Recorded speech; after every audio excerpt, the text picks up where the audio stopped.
Well, good evening. We have a very short time, but I'd like to say something that I hope can honestly, really be helpful to you, and not just another sermon or more words. I think I'm going to begin with a little story because it makes one of the central points I'd like to make.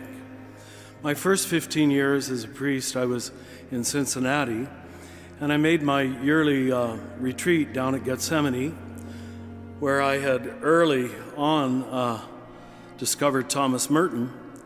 And because they got to know me there, the monks, they asked me in 1985 if I would give the community retreat. And it was certainly a daunting thought. I mean, they were the age I am now. I was a young thing, I had hair, and I said, who am I to talk to these venerable old monks? And I had them for 8 days, and I had to talk to them and lead them in prayer for 8 days. So I said, are you sure you want me? And he said, yeah, we want you. So I said, well, you better pray. But here's the point. I assumed, because that was Thomas Merton's community, now he'd been dead for almost 20 years then, but that he would be a celebrity in his own community. So I dared to quote him in my first lecture, and I noticed a lot of coughing in the room and people sort of shuffling and rearranging their habits. And so I tried it again the second day, and I quoted Thomas Merton, the great Thomas Merton. The whole world quotes him. And again, the same coughing and shuffling and rearranging of habits. So I asked a friend of mine who was a brother, Brother Bruno, I said, am I doing something wrong here? He said, well, Richard, you know, a lot of the monks had trouble with Thomas Merton. I said, really? And I thought immediately, of course, this must be no prophet being honored in his own country, or in-house jealousy, even among monks, about the famous one in their midst. But he gave me a line that makes my major point, or at least starting point. He said, Merton told us we were not contemplatives. Now, these are men who've given their whole life to be contemplatives, so you can imagine how this would insult them. But here's what he said. He said, you're not really contemplatives, you're just introverts. Now, I always gauge how much laughter that gets, because the more laughter, the more attuned a community really is, because a lot of you got it. You see, the church that most of my generation grew up with assumed that the introverted personality, and that's probably half of you in this room, and they're delightful people, just as good as us extroverts, but we somehow assumed they were more prayerful, just because they like to be quiet. Now, I must tell you what I found in many monastic retreats over the years. You know, a lot of them just like to be quiet, but sometimes it was more antisocial than really loving God. It was just not loving people. Well, that's not what we're talking about.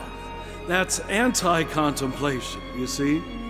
But in the very few minutes I have with you, I want to share how we had it, how it was exemplified in Jesus, taken for granted in the patristic period. The early Eastern fathers, however, were much stronger on it than the Western Church. And of course, once we divided in the Great Schism of 1054, much of the wealth of the contemplative tradition, frankly, was lost to the West. And we had our own gifts, which were gifts also of mission and dynamism and outreach and so forth.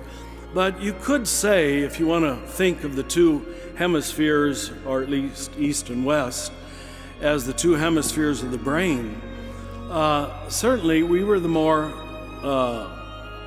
left brain, dynamic, extroverted church, you know? And that did the world a lot of good.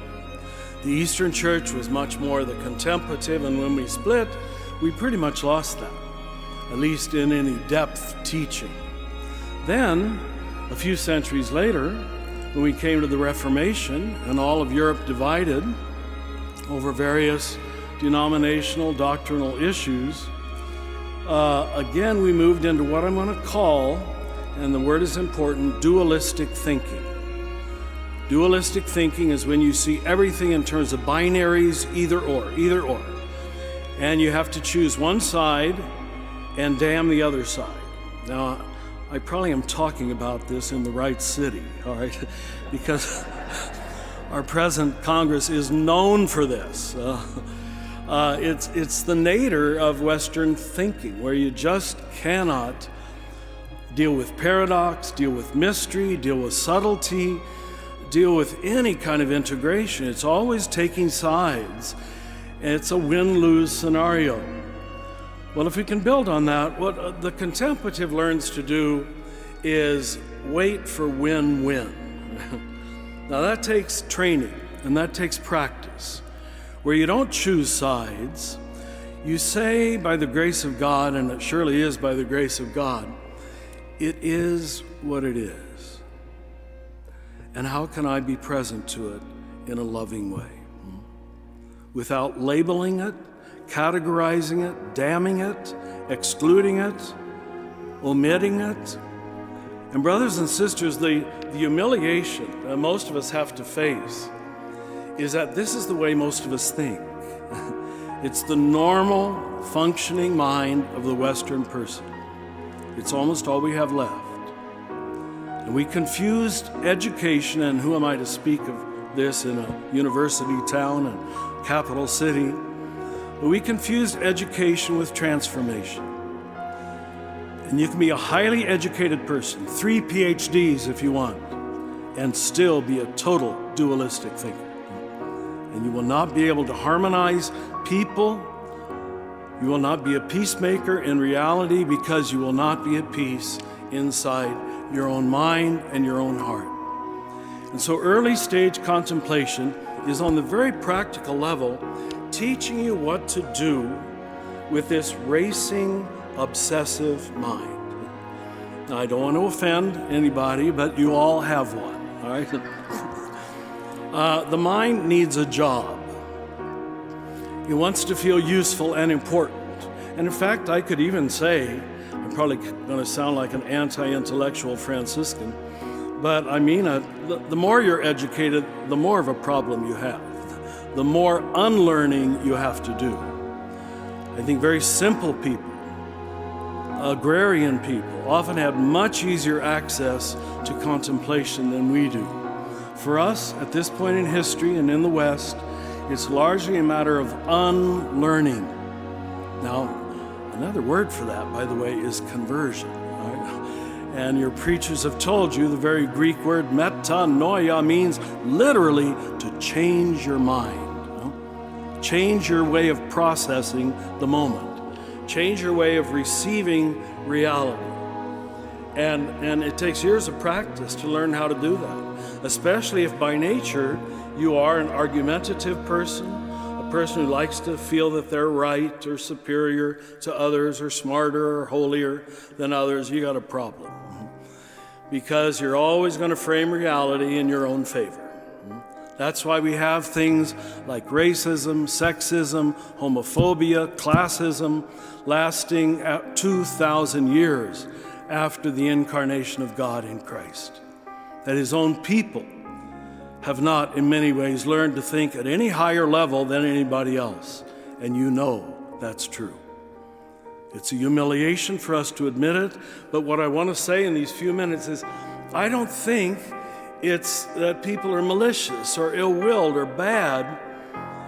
We just haven't been teaching this for 500 years, I'll say. Even in contemplative communities, and that's what the Trappists and the Poor Clares and the Carmelites taught me. We don't even know this anymore. We don't know how to stop and to dissociate from this obsessive, compulsive mind that every one of us has. Let me tell you something. Most thinking is not deserving of the word thinking. It's a narcissistic reaction to the moment. It is. Watch yourself. Don't believe me. Watch yourself. Some of you right now are probably not liking what I'm saying. there's the evidence, that we need to be contrary. We need to oppose. We need to judge ourselves higher, better, smarter, holier. That's the problem. Brothers and sisters, you'll never come to unitive experience with God, which is the whole goal of our religion. You just went to communion. But it's much easier, I'm afraid to say, to go to sacramental communion than to experience communion in your mind and your heart and your body even before you walk up here. And then your chances of really entering into sacramental communion are considerably higher, because this whole control mechanism is not taking control, and you don't give it control, but it takes years of practice. And for those of us who've never even been taught this, we all are beginners, and who of us is not a beginner in the spiritual life? Even as early as the 10th century, the monastic tradition in the West said there were 3 levels of prayer: oratio, spoken prayer, or recited prayer, social prayer, as we just enjoyed. The second prayer was meditatio. We'd sometimes call it lectio divina. The Jesuits were very good at it, where you reflected upon a scripture passage or a bit of spiritual reading. You just didn't dive through the book, but you'd close it after a paragraph or two and say, in a reflective way, what is God saying to me? What is God asking of me? And the third level was contemplation, where frankly you move beyond words. It's sometimes called the prayer of quiet, the prayer of union. It doesn't come to us anymore naturally. We have to be taught. I remember when Eckhart Tolle wrote his book in the late 90s, The Power of Now, and everybody was reading it, and Christians were calling it New Age. And I wrote him a letter. He lives in Vancouver. And I said, I want to congratulate you for bringing back the older contemplative tradition to mainline Christianity, but you did it in a secret way, because you didn't use our language, but you taught the same thing. We used to call it the practice of the presence of God. You older ones heard that. Or we'd call it, after Jean-Pierre de Caussade, the sacrament of the present moment. Remember that? That if you can't encounter the presence, it's all about presence. And that's what we just celebrated, real presence. And when you're present, and when you know how to be present, you'll know what you need to know. Now here's what I got to tell you, and some of you are going to fight me on it, I'm sure. But you can't be present with your mind. You can't. Maybe you just have to take my word for it now. The mind can only do 2 things. It can worry about the future, and it can reprocess the past over and over and over and over and over again. And most people are in one or the other or both of those camps, where they just keep redoing the past, which is why it's hard for them to forgive or let go of hurts. Why it's very hard to heal such people, even because they have so rehearsed their victim state or their anger. It's become part of them. It's become their identity. Or people who worry about tomorrow and tomorrow and tomorrow. So you have to catch yourself doing this. I don't want you to take anything I'm saying in these few minutes because I said it. I live in New Mexico. I'm going to be out of your life in a few minutes. Who cares what Richard thinks, right? All I want you to do is observe yourself and believe it because you see that it's true. That most of your thinking is obsessive compulsive. Or as Eckhart Tolle put it, most thinking is repetitive and useless. Repetitive and useless. Don't take my word for it, watch your mind. The alcoholics call it stinking thinking. I guess you've heard that, huh? And I'm sorry to have to humiliate such an august audience by telling you that, but you have to suffer that humiliation or you will not seek something greater. But finally, and I want to end on this, it is, and I'm not saying this in a pious way at all, it finally is a gift of the Spirit. I mean that in all sincerity. You can't do it by willpower. You can't do it by, I'll try harder. It much more has to do with surrendering, allowing, receiving, letting go, which Western people aren't good at. We really aren't. So you can see why we lost this contemplative mind. But let me end by using something I've used for 20-some years with my classes in New Mexico. It's a verse from Psalm 46, and we'll just end with this moment of silence together. But I'm going to ask you to repeat after me the words that I say, and then we'll just be in quiet together for 30 seconds. Now, most contemplatives have 20 minutes in the morning, 20 minutes in the evening, so this is just a little initial practice, And I know if you're not used to knowing how to handle silence, it's scary. I understand that. You say, what am I going to do with my racing mind? Well, the Spirit will teach you. So repeat after me. This is Psalm 46:10, if you want to look it up. Be still and know that I am God.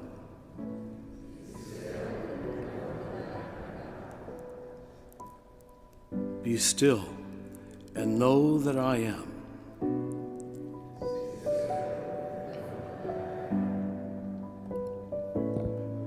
Be still and know.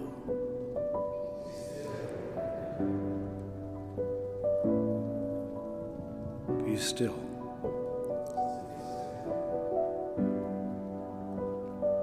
Be.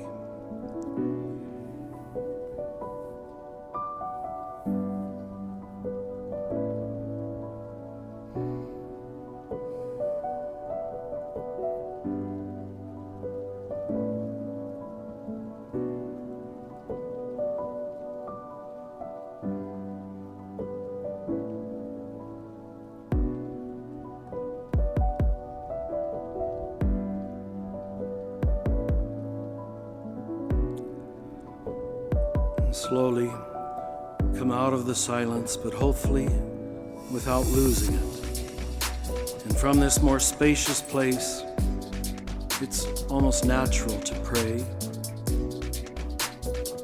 to hear, to speak. So, Father of all mercies, bless and guide and teach our church, these brothers and sisters in this beautiful place,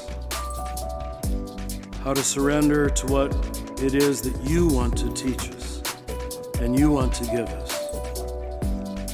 And I pray that nothing I've said will get in the way of that or cause harm or resistance to their journey toward you. We thank you for this day, for this place, this moment, these sisters and brothers. We put our lives again in your hands, and we offer them, and we offer this prayer in Jesus' name. God bless you all. Thank you. Thank you.